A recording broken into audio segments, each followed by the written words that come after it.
In this video, I'm discussing board strength and purity. Thank you for joining me. I hope you enjoy this video. Please like and subscribe, and you'll be notified every time I upload a new video. Please let me know what you think in the comments below and what you'd like to see in future videos so I can work on that. My book, Backgammon Backgame Strategies, is now available. There's a link in the description to where you can get it. If you are interested in lessons, please contact me via email. My email address is in the description. So we're going to be talking about board strength and the purity of the board. Board strength refers to the number of inner board points owned. So if you have 1 point, it's a 1-point board. If you have 2, it's a 2-point board, and so forth. Board purity, on the other hand, has to do with the location of the inner board points. When you own the higher inner board points, you have more priming value.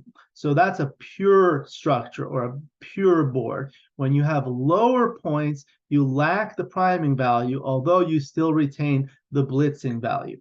And we'll go through that. So this is an example of a position that starts with 5-4 to play for white. So white splits the back checkers and brings one down, resulting in this position. And now brown rolls a 5-5 blitzing, moving the checkers like this, resulting in this position. Now brown has a 3-point board because brown has 3 points in the board, the 1, the 3, and the 6. And you notice that although the 6 is the highest point, the other 2 that he owns are 2 of the 3 lowest points. So there's the 1 point and the 2 point. So there are these gaps here on the 4, 5, as well as on the 2. So when white enters, if white enters on the 4 and 5, these checkers here serve no priming value. Now, let's look at a second example where white opens with a 4-3, splitting the back checkers with a 3 and bringing one down with a 4, resulting in this position. And then brown rolls a 4-2 to point on head, like so, resulting in this position. Now white rolls a 5-1, coming in with the 5, safetying the checker from the 9 to the 8 point, resulting in this position. And then brown rolls a 4-4, blitzing, bringing 2 checkers from the midpoint, the 13 point, to the 5 point, making the 5 point on head like this, resulting in this position. Now again, brown also has a 3-point board, but now you see these are the 3 highest points. So if white were to come in, these 3 points serve as blocking or priming value in addition to the blitzing value. Anytime you have a 3-point board, if your opponent is on the bar, there are 9 dancing numbers. So a quarter of the time, they're not going to come in. And that's irrelevant of which 3 points you have. The rolls may be different, but still 25% of the time, your opponent will dance. The benefit of having this pure structure is in the event that the opponent does not dance and comes in, there is the additional priming structure and priming value. This is considered pure because you have this solid prime, which does give you that priming value. This, on the other hand, is impure because you lack the priming value. Again, if white comes in, these checkers are not going to serve much of a priming value for brown. So again, board strength refers to the number of inner board points owned, regardless of which point they are. Board purity, on the other hand, has to do with the location of the inner board points that you own. So in a pure board, you own the higher points, you have a solid prime, and it gives you blitzing value and priming value. On the other hand, when you have an impure board, you own the higher and lower board points, some sort of a combination. The prime is not solid, it's a broken prime. There are gaps in the prime, so the opponent can enter ahead of some of the points that you own. And that means you only have blitzing value. You do not have the priming value. So let's look at the positions. In this position from the 5-5 blitz, let's look at the close-up of the analysis here. You can see the wins, the gammon wins, backgammon wins, losses, gammon losses, and backgammon losses. This is the cubeless equity after no double and double. The cube full equities after no double, double take, and double pass. And then the correct choice is a no double and a take.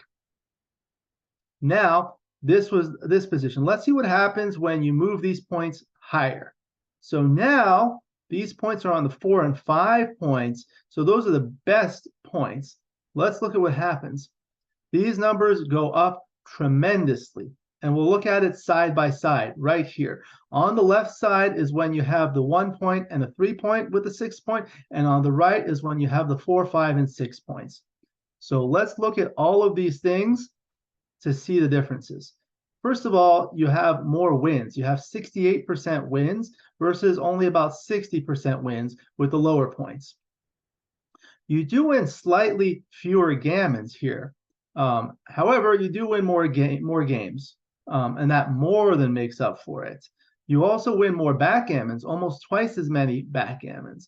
And when you look at the breakdown of the losses, you lose fewer gammons and you lose fewer backgammons. So that's important. The equity is much higher. It's 540 millipoints with the lower points, whereas it's 946 millipoints. That's over 400 millipoints more, almost half a point in equity gained by having those higher points. The best choice is the double. Here, it's a small error to double, whereas here, it's a big error not to double. And it's actually almost a pass. And here you have less recube. The opponent has less recube vigorish. So the value of owning the cube for the opponent, white in this case, is lower when you have the more pure board.